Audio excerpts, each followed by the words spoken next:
আমাদের শৈশব কি কখনো আমাদের ছেড়ে যায়? আজকের এই কৃত্রিম বুদ্ধিমত্তার যুগে এত সুযোগ সুবিধার ভেতরে থেকেও আমার মাঝে মধ্যে মনে হয়, যদি আমি আবার আমার সেই শৈশবে ফিরে যেতে পারতাম।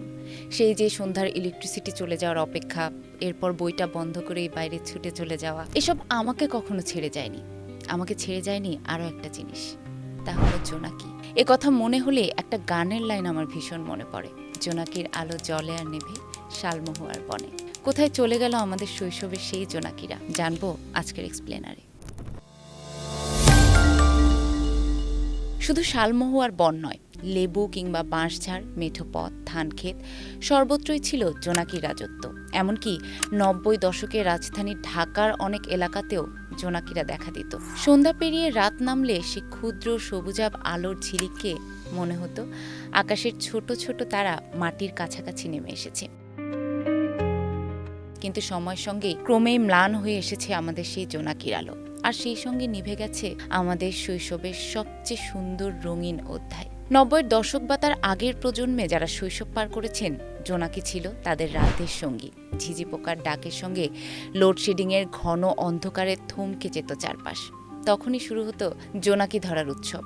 হাত বাড়িয়ে আলতো করে জোনাকি ধরে দেশলাইয়ের খালি বাক্স কিংবা কাঁচের পরিষ্কার বয়ামে বন্দি করার আনন্দ ছিল শৈশবের অন্যতম সুখের সময়। বিছানার পাশে জোনাকি ভরা বয়াম নিয়ে রূপকথার গল্প শুনতে শুনতে ঘুমিয়ে পড়ার স্মৃতি আজও বহু মানুষকে নস্টালজিক করে তোলে।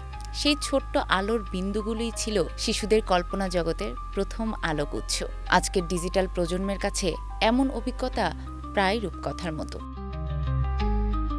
বিজ্ঞান বলে জোনাকির আলো কোনো অলৌকিক ঘটনা নয়। তাদের পেটের নিচে থাকা লুসিফেরিন নামের রাসায়নিক পদার্থ অক্সিজেনের সঙ্গে বিক্রিয়া করে এ আলো তৈরি করে, যা দিয়ে তারা মূলত সঙ্গীকে আকর্ষণ করে, নিজেদের পরিচয় জানায় এবং কখনো কখনো শিকারীদের সতর্ক করে। অর্থাৎ মানুষের ভাষার মতো জোনাকিরও একটি নিজস্ব আলোক ভাষা রয়েছে।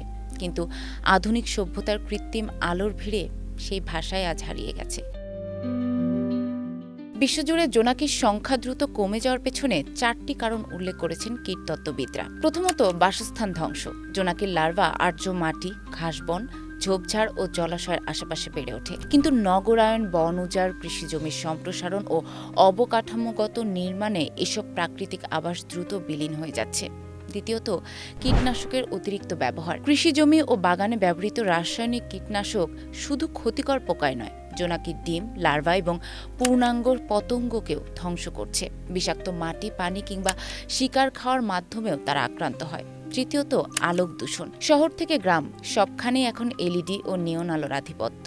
তীব্র কৃত্রিম আলোর কারণে জোনাকির নিজস্ব আলোর সংকেত আর স্পষ্ট থাকে না, ফলে সঙ্গী খুঁজে পাওয়া কঠিন হয়ে পড়ে এবং বংশবিস্তার ব্যাহত হয়। চতুর্থত, জলবায়ু পরিবর্তন।